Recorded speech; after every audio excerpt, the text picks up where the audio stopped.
Hello, I'm Ellen Shang, and I'm excited to be hosting this segment of Imprint's Small Business Stories.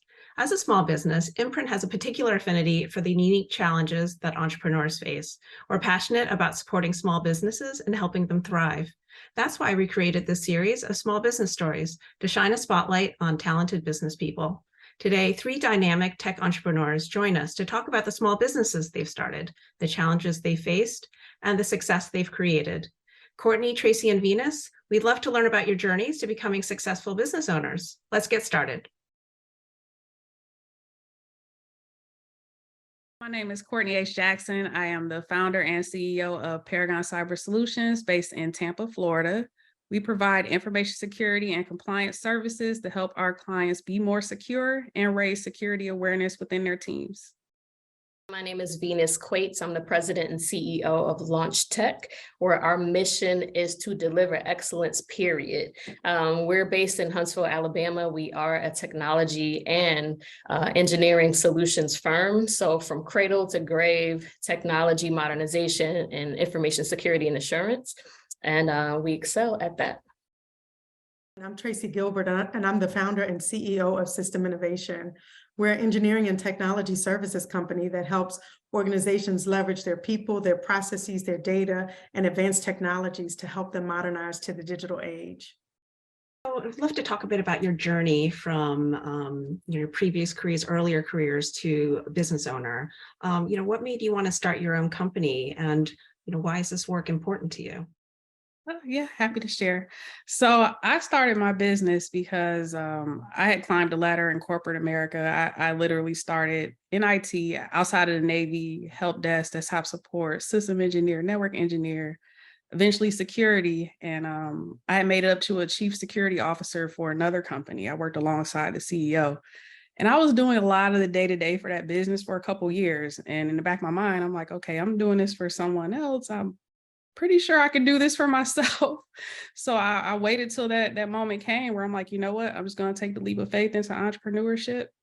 And that's why I dove into it. Yeah, so I actually, after my fellowship with the American Association for the Advancement of Science, the Science and Technology Policy Fellowship at the Pentagon, I went to go work for the contracting company that supported that office, and they were actually a holding company. And I really didn't see myself moving up at the time in that organization. I didn't see many people that looked like me or many people that espoused the values that I had. And I loved the work that I was doing in digital engineering. Having that experience with that holding company and based off of some great experiences that I've had from working at Lockheed Martin.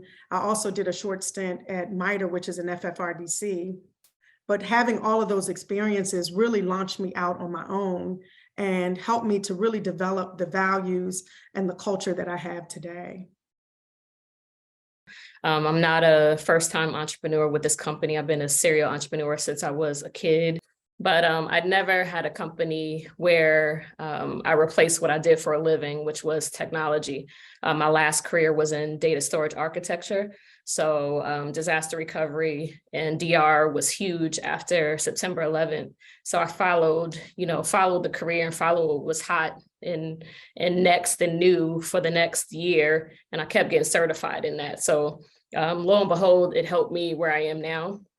So 2016, I actually worked for a bank in their enterprise technology department. And, it was that one point in my career that I realized I was the only brown person in the building that was in tech. The reason why I actually started was severalfold. One, to create a table where anybody could sit down just as long as they were qualified. It didn't matter what they looked like. I wanted to actually be an example so other brown girls and girls that look like me could have an opportunity and know that somebody like them was in technology, and you could still be cool and be a nerd and all that, because I think there's a preconceived notion that you can't be cool too. And then also some of the challenges, the early days of starting a business, everyone knows it's notoriously difficult.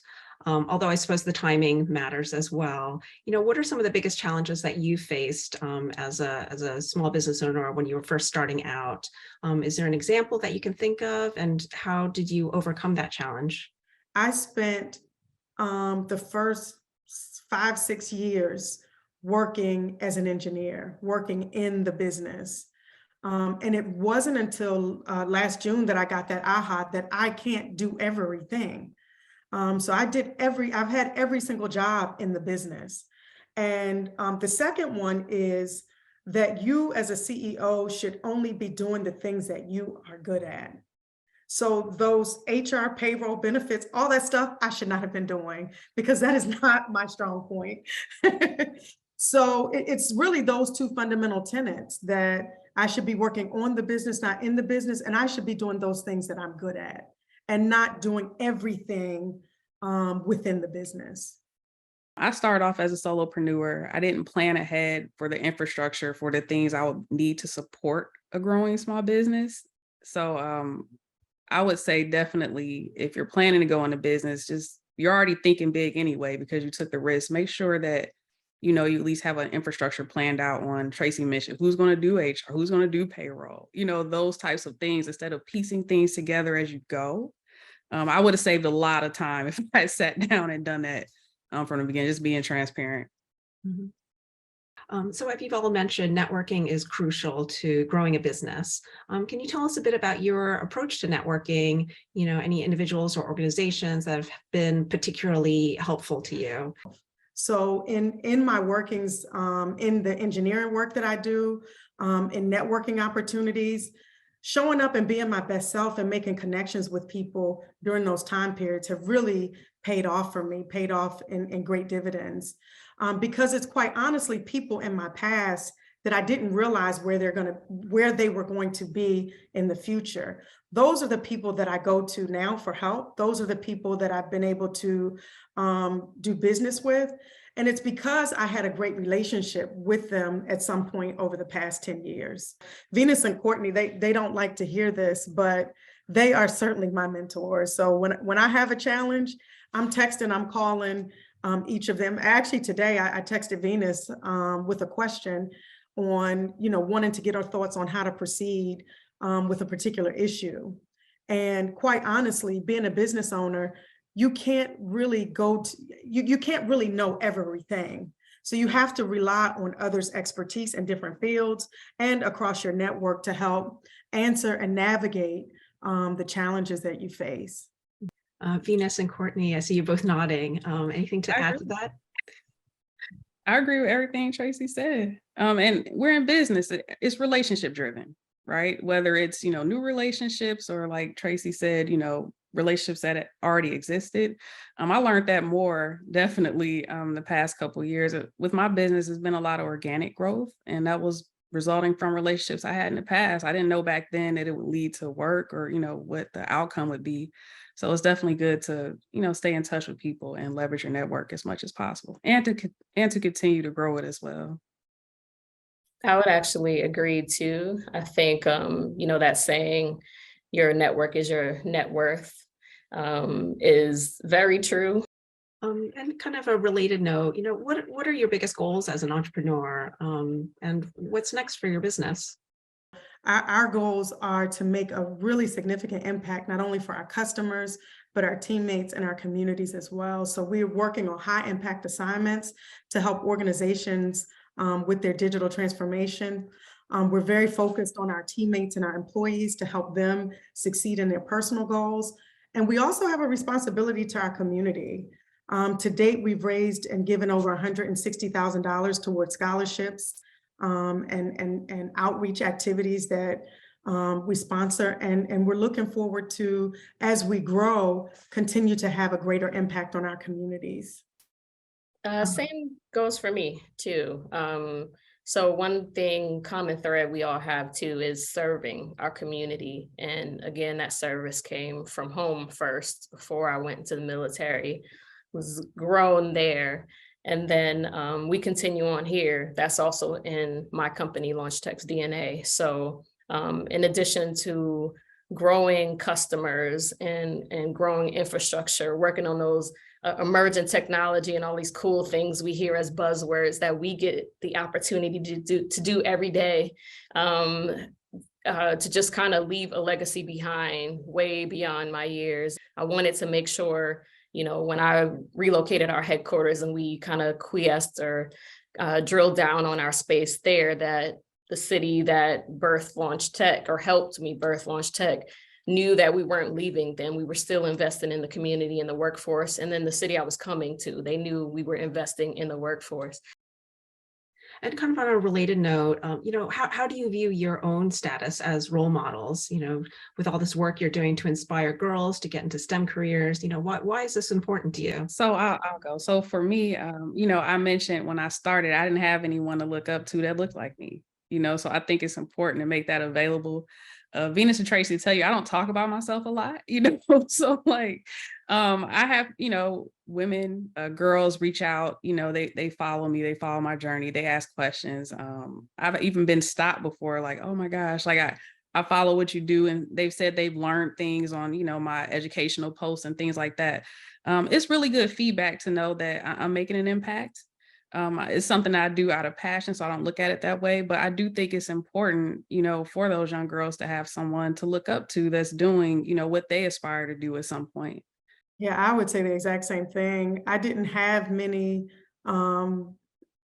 especially in physics, and then certainly not women with PhDs in engineering or STEM. I didn't see that until I got to college. So I really feel like it's a sense of responsibility. I feel that it's my responsibility to help to mentor and shape the next generation. And I don't think as a woman in STEM, the battle scars that we have gotten, that you can't come through this without a sense of responsibility to help others, because you want it to be better for those that come behind you. So I think all of us, the only woman in business that was doing great things when we were younger was Oprah. So all of us had Oprah as a role model, and maybe Claire Huxtable too, because she looked like us and she was an attorney and all that kind of stuff. But I actually still have Oprah and Bill Gates on my phone and Warren Buffett on my screensaver right now. But I think also growing up, my grandfather, he was a retired major in the Army. He was this guy that he retired like 100 times. He retired from the military. Then he was like a drug counselor. He did that. Then he was something else. Then he started this nonprofit to teach inner city kids how to play golf. For me, that's my role model. I know that if I saw somebody that, a person of color that broke so many barriers and continued to excel, and then selfless enough to give back to other people, and I have big shoes to fill. Well, she nailed it, Oprah. I actually met her a couple years ago at an event. Actually several years ago. I wasn't an entrepreneur then.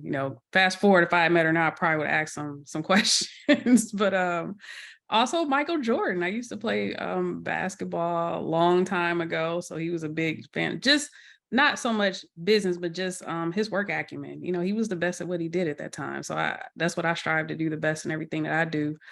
I mentioned I didn't have any mentors that looked like me as far as tech specifically, but I have to talk about my mom, because she was an entrepreneur for as long as I can remember. I mean, she had a wedding business, she had a souvenir business, she still worked a job, mostly 2 jobs. So I definitely attribute like my grind and hustle and entrepreneurship to her growing up. Even though she wasn't tech-based, still, I think some of those core values that I had were instilled by witnessing what she was doing. Yeah, for sure. Tracy, so Oprah also, and I mean, and we didn't even plan that one. Oprah was the only representation that we had of a business owner. And I think we can also see some similarities in the sense that we have that same passion for giving back that Oprah had as well. But I would say for me, I grew up with strong women, starting from my great-grandmother to my grandmother to my mother, my aunts, my cousins, my sister were all role models for me growing up. I would say from a family perspective, I'm an anomaly in the sense that I grew up with an incredibly talented family of preachers, of artists, of singers. All of that skipped over me, but their strength, I was able to certainly take hold of, and they're definitely my mentors and my supporters today. Yeah, thank you again for your participation. This has been a really interesting and inspiring discussion, and yeah, we look forward to your continued success.